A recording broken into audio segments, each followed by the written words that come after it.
This is a very important question. The modern and postmodern ego structure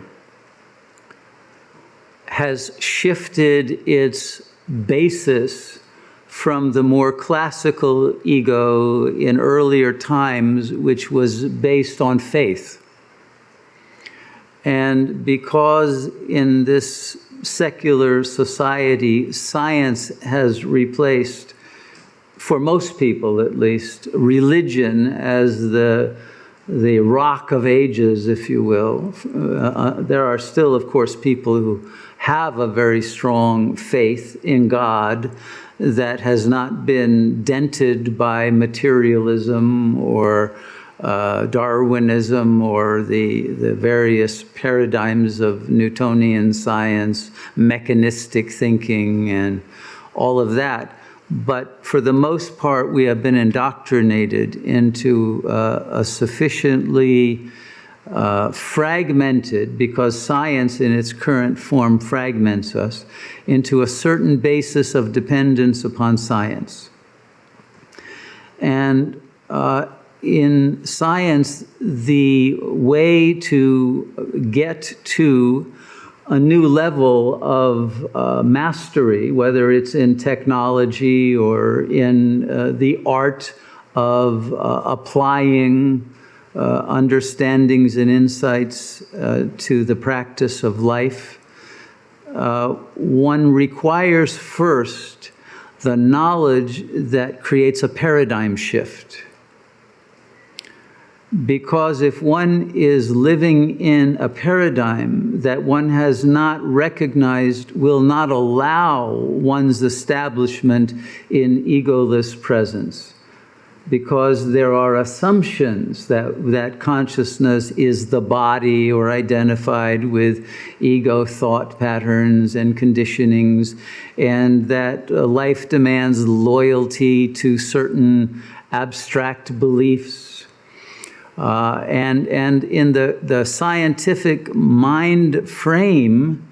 there has been a shift, an upward downness, an upside downness of consciousness, in which the abstract thoughts of science have become concretized in the mind.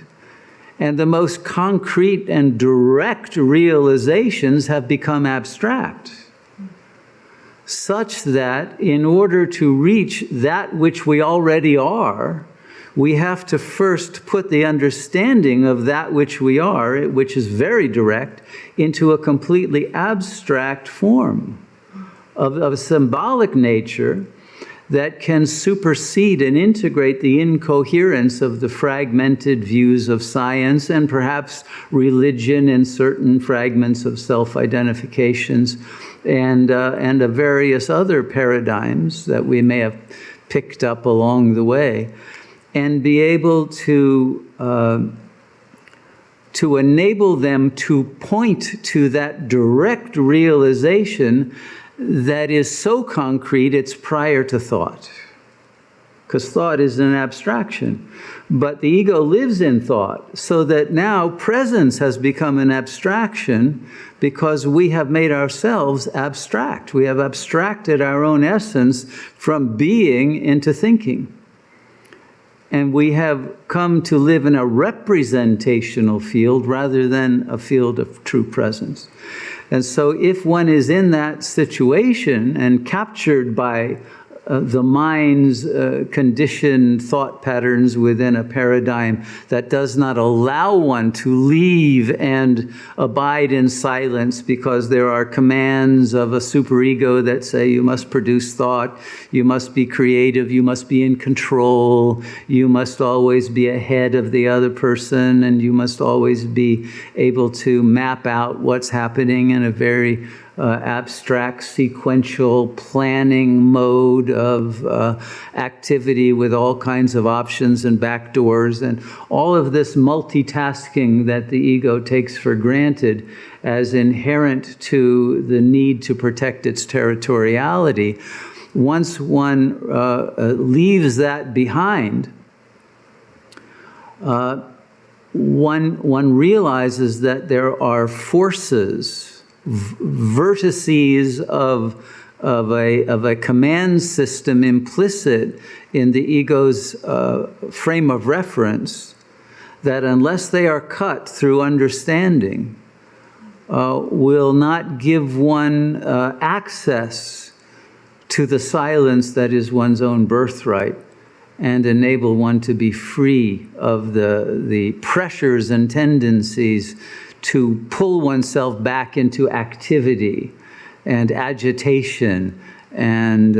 mental movement and stirring the waters of one's internal environment because of fear of boredom or of dissolving in too much peace or being overwhelmed by too much love or any of the other fears that the ego has. So I hope I made it clear that I think because of the nature of the current ego structure, we must use thought in order to cut our dependence on thought. And that thought is a part of the wholeness. Understanding is a part of enlightenment and liberation. Liberation doesn't make you stupid, it makes you more intelligent. And if you're more intelligent, you will be able to use thought and understanding in order to help other people gain freedom. So you don't want to abandon the use of thought, but you want to titrate it and use it as the benevolent instrument that it is meant to be, rather than to be plagued by thoughts that keep coming into your mind that you can't stop or change, because you are yourself identified with thought as an artifact that has been produced as a self-image that must react to the thoughts of the other. So I hope that makes it clear, and that this is why jnana yoga, the yoga of understanding, can be an indispensable tool to help people who are stuck with obsessive thinking to use the sword of truth with the power of thought to free them from the dominance of thought over presence. I know that's pretty long-winded and used a lot of thoughts, but I hope that they helped one to get to the root of how you use thought, because you have to use thought as a pointer and as a capacity to cut obsolete false thoughts. But you can't know they're false unless you have the power of discernment, which is clear thought, sattvic thought, that can say, well, this thought and this belief about myself or about my behavior or about how things should be is obsolete, incoherent, and conventional and belonging to a frame of reference that I no longer have to submit to.